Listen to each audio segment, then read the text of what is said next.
students. Once again, welcome you all in online education study. Student, last period we have recited the poem. Please don't read this poem. This poem indicate you not to read, but forcefully intention is to read the poem carefully. म्हणजे जरी त्या कवितेचं title कविता वाचू नका असं असलं तरी आपल्याला उत्सुकतेनं ती कविता वाचण्याची इच्छा होती आणि म्हणूनच त्या कवीने छानपैकी युक्ती केलेली आहे की आपली कविता प्रत्येकाने वाचली पाहिजे म्हणून त्यांनी एक छान शीर्षक दिलेलं आहे, please don't read this poem. आणि मग असं म्हटल्यावर प्रत्येकाला उत्सुकता होतं की बा का बरं आपण पोएम वाचायची नाही, का बरं आपल्याला पोएम वाचायला न सांगत आहे, हो की नाही. म्हणून आपण आणखी जोमाने आणखी फोर्सफुली ती कविता वाचतो, तेच इंडिकेशन आहे. Now students, we are going to see English workshop, means some questions related with this poem. So what is first question given on the page number 75 as English workshop? So first question is, present any two stanzas of the poem using proper intonation. Proper intonation means स्वराघात म्हणजे त्या statement नुसार आपल्याला त्याचं recitation करता आलं पाहिजे. For example, I recite third stanza like this. Hey, why are you still reading? That isn't very nice. I have asked you once politely. Don't make me ask you twice. Hey, म्हणजे ज्यावेळी जसा प्रसंग असून तशा पद्धतीनं वाचन झालं पाहिजे. म्हणजे तो आपल्याला लगेच आग्रह करताय, चेतावणी देत आहे, हे why are you still reading, का बरं पुन्हा वाचत आहे, अजूनही वाचत आहेस का, अशा पद्धतीने. So such type of reading is called having proper intonation. स्वरावर आघात द्यायचं, जिथे आवश्यक आहे त्यानुसार आघात द्यायचा, हे लाईक दिस. ओके. आणि जिथे पोलाइट असेल तिथे नम्रपणेच झालं पाहिजे. आपण I have asked you once politely, मी तुम्हाला एकदा नम्रपणे सांगितलेलं आहे. म्हणजे तिथे आपला उच्चार जो आहे तो नम्रतेनेच दिसला पाहिजे, पोलाइटली दिसला पाहिजे. Okay. Now question number 2. Find the pairs of rhyming words use in each stanza. It is very simple questions. Rhyming words. Each poem contains rhyming words. So which are the rhyming words here? First, me, see. In second stanza, play, away. In third stanza, nice, twice. In fourth stanza, line, mine. In fifth stanza, stop, cop. In sixth stanza, jail, frail. Next stanza, mist, exist. Then fun, done. And last one is do, to. These are the rhyming pairs, rhyming words in each stanza. Okay. Now question number 3. Think and answer. Think means विचार करणे and answer means उत्तर देणे. So what is first question? The poet is telling someone not to read this poem. Who is that someone? कवी काय करताय? someone means कोणाला तरी ही कविता न वाचावी असं काय करत आहे? सूचना करत आहे, रिक्वेस्ट करत आहे. मग someone कोण असू शकतो? Obviously a reader who have the poem instead of him or her. This is the reader. That is the reader. And so who is someone? Someone means reader. जो वाचक आहे तोच. Now question number B. What did you feel when you read the line, please don't read this poem? तुम्हाला कसं वाटतं जेव्हा कोणीतरी तुम्हाला एखादी कविता न वाचण्याची काय करत आहे, रिक्वेस्ट करत आहे, त्याला काय करताय, विनंती करताय. मग तुम्हाला का अरे we think why should he is telling like us, म्हणजे का बरं तो असं म्हणत आहे, why poet is telling us not to read this poem, का बरं आपल्याला पोएम न वाचण्यासाठी सांगितलं, असं काय आहे बा त्यात.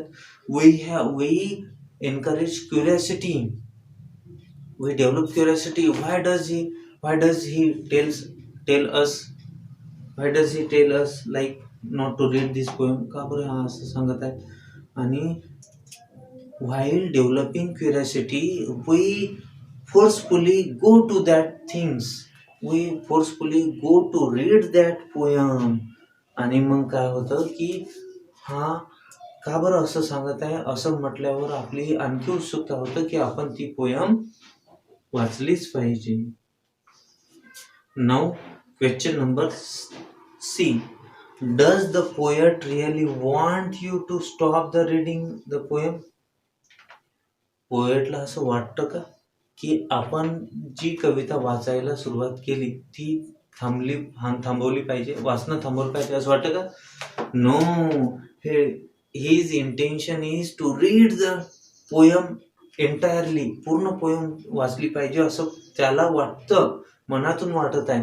परंतु तो कोणत्या निगेटिव्ह फॉर्म मध्ये सांगत आहे की वाचली नाही पाहिजे, परंतु आपण एखादी गोष्ट जी नाही करायला सांगितली ती मुद्दाम करून करतो. तेच इंटेन्शन आहे की पोएटला ती पोयम कोणी वाचली नाही पाहिजे असं नाही, तर वाचली पाहिजे असं वाटतं. म्हणून याचा आन्सर काय येईल? No, poet does not really want you to stop the reading. Okay, so which type of question it is? It is interrogative question. It is what we say verbal question. It is verbal म्हणजे which questions have yes or no answer. It is called verbal question. मग याने प्रश्न विचारला does yes or no असं आहे. Now question number D. What does the poet mean when he says tell all your friends and family they shouldn't read it too? म्हणजे तुमच्या family मेंबर्सला सांगा की ही पोयम वाचायची नाही. का बरं सांगायचं, का बरं असं म्हटलेलं आहे त्यांनी की त्यांच्या मित्रांना आणि नातेवाईकांना देखील वाचायला सांगू नका, म्हणजे ते देखील आपल्यासारखंच करतील. अरे का बरं ती तसं म्हटलेलं आहे, का बरं पोयम न म्हणावी असं म्हटलेलं आहे, तर त्यांनी आणखी काय केलं पाहिजे, ती पोयम आणखी जोमाने वाचली पाहिजे आणि उत्सुकतेने वाचली पाहिजे. So the poet wants to increase more reader of the poem. कारण की कवीला काय करायचं आहे की त्याची वाचक संख्या म्हणजे कवीला पोएट म्हणजे ती कविता वाचण्याची संख्या वाढवायची आहे, वाचकांची संख्या वाढवायची आहे. आणि म्हणून त्यांनी म्हटलेलं आहे की तुमच्या मित्रांना आणि नातेवाईकांना सांगा की ही कविता वाचू नको बरं. अरे आपण त्यांच्यासमोर जर ही कविता नेली आणि त्यांना जर म्हटलं बघ या कवितेचं टायटल आहे please don't read this poem, ही कविता वाचू नका म्हणा, तर ते काय करते, they snatch this poem and start to read, आणि ते काय करतील की वाचायला सुरुवात करतील. Okay, now next question. What situation the following lines remind you? Put the poem down now and slowly back away. काय म्हणत आहे या कवितेतून, तर ते म्हणत आहे की put the poem down now म्हणजे ही गोष्ट खाली ठेवून दे बा, कविता खाली ठेवून दे. Means very simple, close your book, पुस्तक तुमचं बंद करा म्हणजे वाचणं stop the reading. Okay, close your book and stop the reading. Now question number 4. Decide whether the following things are right or wrong. Decide म्हणजे ह्या गोष्टी दिलेल्या वाक्य हे बरोबर आहे की चूक आहे हे ठरवा तुम्ही, आणि त्याचं give your reason for your answer, आणि एक रिझन सांगा, कारण सांगा काय असं. First, reading someone else letter. Reading someone else letter म्हणजे दुसऱ्या कोणाचं पत्र वाचणं. Is it good thing? No, it is not good thing. It is wrong thing. Because why don't we you read कोणाचं पत्र का बरं वाचत नाही? Because it may be personal or secret. It may be personal or secret म्हणजे ते त्यांचं वैयक्तिक किंवा काहीतरी गुपित असू शकतो. So it is not good thing that in you must read someone else letter. Okay, कोणाचंच पत्र वाचायचं नाही. ज्याचं पत्र हाती आलं असेल त्याला परस्पर देऊन द्यायचं. ओके. नाउ बी, रीडिंग समवन एल्स डायरी. कोणाची डायरी वाचणं म्हणजे जी दैनंदिनी आहे, रोजनीशी आहे, जो त्याच्या जीवनाबद्दलचं लिहितो. Is it good things for reading someone else diary? No, it is also wrong things. Don't read someone else diary because it may be also secret or personal. ती देखील त्यांचं गुपित असू शकतं किंवा वैयक्तिक असू शकतो. Next, C, looking at the keyboard when someone is typing a password. Looking at the keyboard, जेव्हा कोणीतरी कीबोर्डवर कम्प्युटरवर जर पासवर्ड टाकत असेल तर तो पासवर्ड बघायचा का? No, it is also wrong habit. It is also not good habit and so it may be personal or secret. ते देखील काहीतरी पर्सनल किंवा सिक्रेट असू शकतो. Now D, eavesdropping, listening to the people's conversation without their knowledge. मग एखाद्या दोन व्यक्तींचं महत्वाचं जर संभाषण चालू असेल तर आपण कान देऊन, eavesdropping म्हणजे कान देऊन ऐकायचं का? चोरीने ऐकायचं का? चोरून ऐकायचं का? No, it is also wrong habit. It is also not good things and so it may be also personal or secret. Their conversation also may be personal or secret. So don't eavesdropping listening. Now last, trying to get someone's address, phone number, email ID without their knowledge. मग कोणाला माहिती न देता त्यांचं पत्ता, त्यांचा email I D, त्यांचा phone number हा दुसऱ्याला द्यायचा किंवा जाणून घ्यायचा का? त्याची माहिती काढून घ्यायचं का? No, it is also wrong habit and so don't get someone's address, phone number, email ID without their knowledge. त्यांची माहिती न होता किंवा त्याला माहीत न करता त्यांचा कुठलाच संपर्क किंवा फोन नंबर किंवा ईमेल आय डी घ्यायचा नाही किंवा मिळवायचा नाही. So okay, now question number 5. Read the lines given in the table. Discuss what they mean and when they might be used. Use your imagination and name situations which these lines may be used by different speaker. बघा काय दिलेलं आहे या ठिकाणी. जे काही lines दिलेले आहे ते कुठल्या सिच्युएशनचे आहे, कुठल्या प्रसंगाचे आहे आणि त्याच्याला स्पीकर कोण आहे, बोलणारा कोण आहे ते तुम्हाला ओळखायचं आहे. First given for you example, just move along now, there's nothing here to see. just move along now. आता तुम्ही निघून जायचो आणि here nothing to see. इथे बघण्यासारखं काहीच नाही आहे. so what is the situation? people gathering to watch a fighting between two brothers. गावांमध्ये भांडण चालू राहते, कलह चालू राहते तेव्हा लोक गोळा होतात आणि पाहतात भांडण. मग जे भांडण चालू राहतं मग ही पहिली ओळ कोणी म्हटलेली आहे? तर कोणी म्हटलेले आहे? कोण असेल speaker? A friend of two brother. दोघांचा मित्र असेल किंवा who is trying to stop the fight tells the people. किंवा जो कोणी भांडण थांबवण्याचा प्रयत्न करताय तो लोकांना म्हणताय here's nothing here to see, just move along now. आता निघून जा इथून. There's nothing here to see. इथं पाहण्यासारखं बघण्यासारखं काहीच नाही. Did you understand?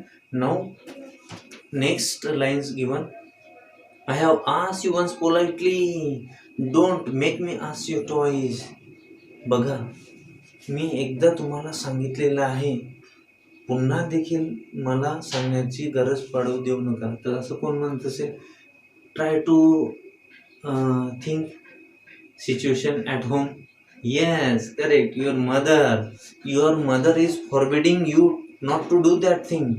म्हणजे तुमची आई तुम्हाला ती गोष्ट नाकारत आहे, करू नको. मग अशा वेळेस ती म्हणते, I have asked you once politely, मी तुला नम्रतेने आधी सांगितलेले आहे. Don't make me ask me, पुन्हा सांगण्याची गरज पडू दे नको. Mother is telling to baby. Who is the speaker? Mother or father and is a speaker and he is telling to their children. Okay, now third, this isn't yours, it's mine. हे तुझं नाही, माझं आहे. असं कोण म्हणणार? To friends आर्ग्युइंग, जेव्हा दोन विद्यार्थी एखाद्या गोष्टीबद्दल जर वादविवाद करताय, तो म्हणतो माझी आहे, तो म्हणतो माझी आहे, ती म्हणतो माझी आहे, अशा पद्धतीनं, तर तेव्हा ही सिच्युएशन आहे. Two friends arguing or quarrelling for one thing, एका गोष्टीसाठी भांडत आहे. आणि स्पीकर कोण राहील? वन ऑफ द फ्रेंड्स, दोघांपैकी कोणीतरी एक मित्र राहणार. Now next, if you don't quit this instant, I swear I will call a cop. शपथ देत आहे, जर तुला शपथ आहे, जर तू माझं ऐकलं नाही तर मी कोणाला बोलणार? कॉन्स्टेबल ऑफ पोलीसला बोलवणार. मग अशा वेळेस कोण म्हणणार? One who theft any valuable things and second ask to other. जेव्हा एखाद्याची वस्तू चोरू गेलेली आहे आणि तिथं तिसरा कोणी नसून दुसरा जर मित्र असेल किंवा त्याची मैत्रीण असेल, तर तिला किंवा त्याला शपथ देत आहे आणि काय म्हणत आहे की मी तुला शपथ देतो, जर तू माझी वस्तू घेतली असेल तर तू मला परत दे, नाहीतर मी कोणाला बोलवणार? पोलीसला बोलवणार. So who is the speaker? One of the friend, a friend of the two friend who is telling you that swear. Next, it is too late now. So it is too late now. कोणी म्हटलं असेल? One who is waiting for other friend, जो दुसऱ्या मित्राची वाट पाहत आहे बऱ्याच वेळापासून, तोच म्हणणार ना, अरे इट्स टू लेट नाऊ, किती उशीर झाला तुला. मग who is the speaker? Who is waiting of friend, म्हणजे जो मित्राची वाट पाहत असेल तो स्पीकर असेल. And last one, here's what we will have to do. तुला इथे करण्यासारखं काही नाही. मग असं कोण म्हणेल? हू एल्डर्स म्हणजे जे मोठी आहेत आणि जे काय करत आहे, महत्त्वाचं काम करत आहेत, आणि जिथे छोट्यांना काहीच माहिती नाही आहे, प्रवेश नाही, अशा वेळेस कोण म्हणत असेल? Elders to the children. तेव्हाच म्हणतात ते here's what you will have to do. तुम्हाला इथे काहीच करण्यासारखं मोठ्यांचं काम आहे. Okay, so in this way we have finish lines, situation and speaker. Now question number 6, what is given? Add one or two lines before or after the lines given below to prepare a short dialogue. म्हणजे छोटासा संवाद बनवण्यासाठी या ओळी जे दिलेल्या आहेत त्याच्या आधी लावा किंवा एक ओळ नंतर लावा. For example, it's only mean for me. So it's only mean for me हे माझ्यासाठीच आहे. म्हणजेच काय म्हणणार तुम्ही?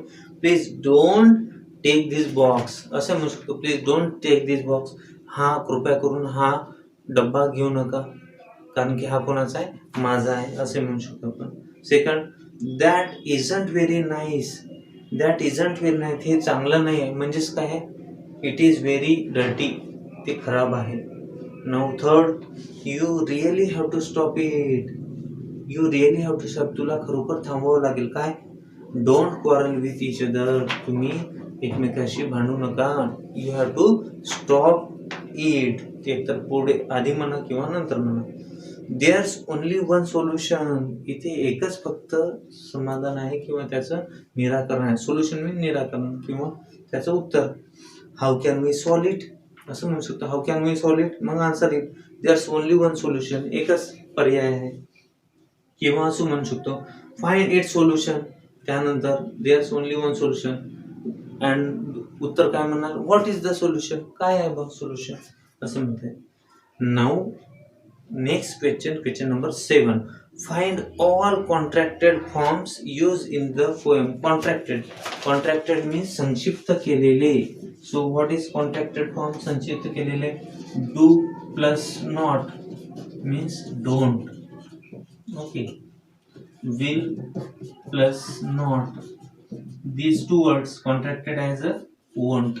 Okay, so find contracted forms like this from the poem. Which are the contracted forms given here in first stanza, in first line? Don't. That's means that is, like this. I am, like this.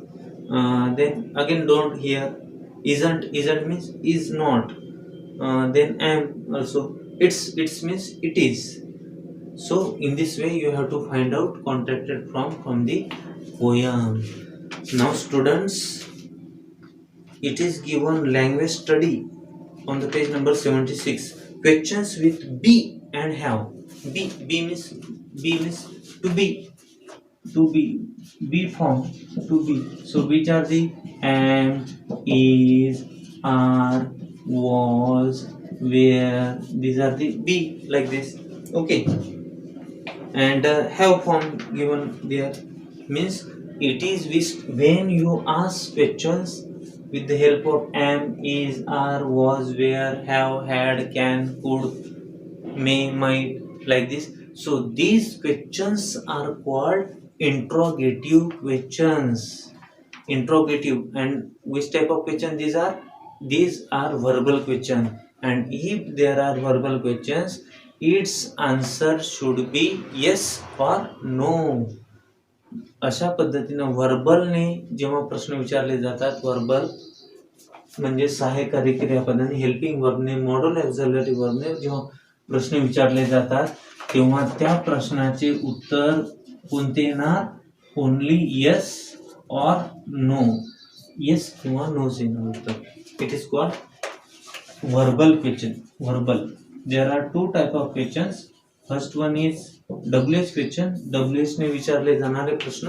आणि दुसरे असतात verbal question, म्हणजे yes किंवा no answer येणारे प्रश्न. So it is given B. So are you writing a story? तुमचा answer काय येणार? येस किंवा no. Yes, I am writing a story. No, I am not writing a story. Is she going home? ती घरी जात आहे का? Yes, she is going home or not? No, she is not going home. Like this. Okay. हॅवने प्रश्न कसे विचारणार मग? Have I made a mistake? मी चूक केलेली आहे का? Is there mistake? Then yes, I have made a mistake. And if there is no mistake, no, I haven't made a mistake. Okay. Have you written this? तू हे लिहिलेलं आहे का?